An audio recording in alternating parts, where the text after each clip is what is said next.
Je voudrais naturellement ajouter mes félicitations, et je crois pouvoir le dire, celles du groupe Renew, à celles qui ont déjà été adressées à notre collègue Danjean pour ce rapport.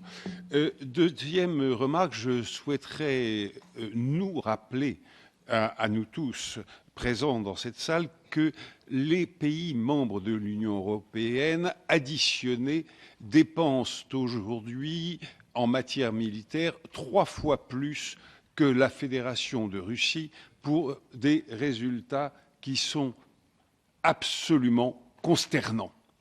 Et que cette simple comparaison nous incite à faire de grands efforts d'efficacité et de coordination de nos efforts.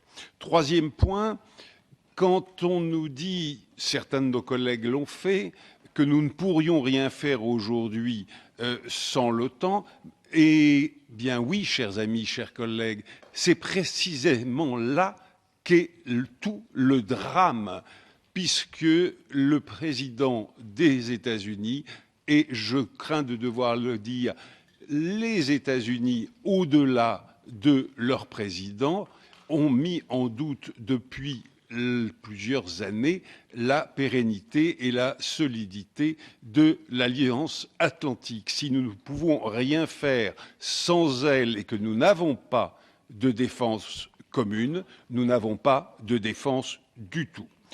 Quatrième point, je comprends parfaitement le rappel qu'a fait Arnaud Danjean des limites de l'exercice auquel il s'est livré. Mais autant je comprends cela, bien sûr, autant je comprends moins ce qu'il nous a dit oralement tout à l'heure, à savoir, si je l'ai bien compris, et j'espère l'avoir mal compris, que nous ne devrions pas exprimer de souhait sur l'évolution, comme Parlement, de souhait sur l'évolution de la politique de défense parce que ce domaine ne relève pas de notre compétence. Oui, c'est vrai. C'est vrai, nous n'avons pas le pouvoir budgétaire. En ce sens, cela ne relève pas de notre compétence, mais exprimer des souhaits et formuler des propositions, oui, cher Arnaud Danjean, cela relève absolument de nos compétences et je dirais même de notre devoir. Je vous remercie. Bien, merci à tous. Je donne la parole pour un temps très court, s'il le peut, à Arnaud Danjean. Merci Madame la Présidente.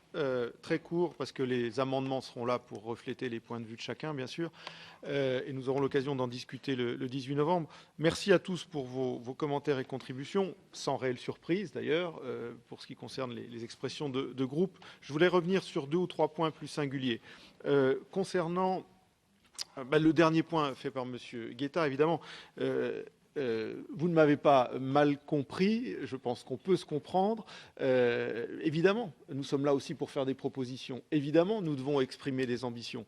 Le point que je faisais était que bien souvent, et ça ne vous concerne pas puisque vous êtes nouvel élu dans cette Assemblée, bien souvent, ces débats ont été l'occasion de propositions qui étaient certes pas inintéressantes intellectuellement, mais qui étaient tellement déconnectées de l'état des lieux que l'on pouvait dresser et tellement déconnectées des compétences réelles que nous avions que ça devenait des vœux pieux qui ne nous rendaient finalement pas service par rapport aux institutions auxquelles nous nous adressons. Le rapport que nous adressons, nous allons adresser à nos États membres et aux acteurs européens de la politique de défense.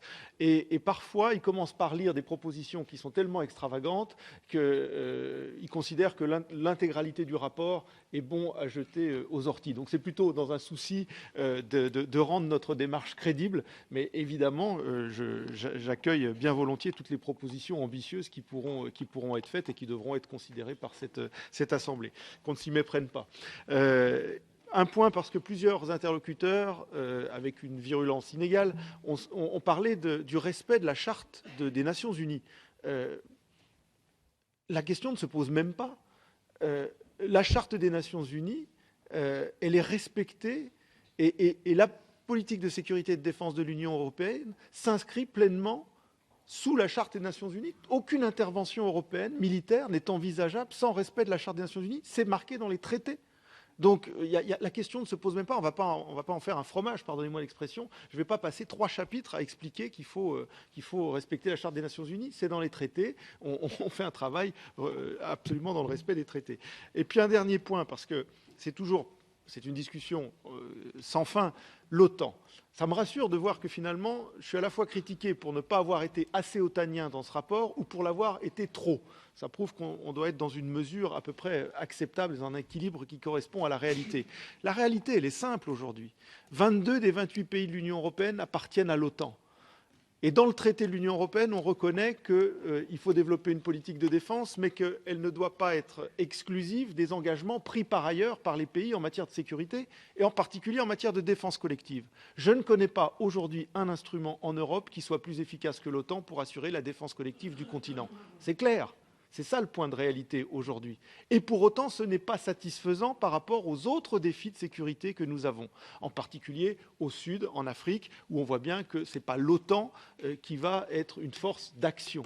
Et donc, la place de l'Union européenne là-dedans, collectivement, et des États membres qui souhaitent le faire à titre individuel, elle est évidemment de trouver une forme de complémentarité. Donc, le procès d'intention sur le fait que je plaiderais pour une défense européenne qui soit à la remorque de l'OTAN, ça n'a pas de sens. Ça n'a pas de sens. De la même façon que dire qu'il faut que l'OTAN assure tout et que c'est notre horizon indépassable, ça n'a pas de sens non plus. Donc je pense que là-dessus, il faut sortir des postures théologiques et qu'il faut être un peu plus pragmatique. Voilà ce que j'essaye de faire dans ce rapport. Dernier point, l'articulation mission civile, opération militaire. Évidemment, je vois bien que la coloration de ce rapport peut être très militaire ou excessivement militaire pour certains. Je pense que nous ne faisons quasiment que du civil. Il faut bien être conscient de ça. Le civil n'est pas la portion congrue de la politique de sécurité et de défense de l'Union européenne, bien au contraire. Les 4000 fonctionnaires du SEAE, ils ne font quasiment exclusivement que du civil, que de la prévention, de la médiation et de la diplomatie. Donc je pense que c'est pas mal qu'une fois par an, on ait un focus un peu plus important sur ce qu'on pourrait faire et ce qu'on devrait mieux faire au niveau des capacités militaires. Dernier mot, vraiment Madame la Présidente, juste parce que je regrette que M. Rivière soit parti, mais on aura l'occasion d'en redébattre. Ce procès d'intention sur la communautarisation de l'industrie de défense européenne, franchement, soyons sérieux. 13 milliards d'euros qui vont être injectés dans l'industrie de défense européenne sur 7 ans, soit un peu moins de 2 milliards par an. Et ça conduirait à la communautarisation de l'industrie de défense en Europe. Enfin, soyons sérieux, c'est un petit complément apporté, je l'espère, sur des technologies qui nous manquent, sur des gaps que nous avons en matière de capacité, pour essayer justement de nous rendre moins dépendants. Je n'avais pas compris que M. Rivière souhaitait qu'on soit plus dépendant encore que nous le sommes actuellement des États-Unis. Donc c'est bien de ça dont il s'agit. C'est un coup de pouce, c'est une aide, c'est une incitation. C'est en aucun cas une communautarisation ou une prise de contrôle par la Commission.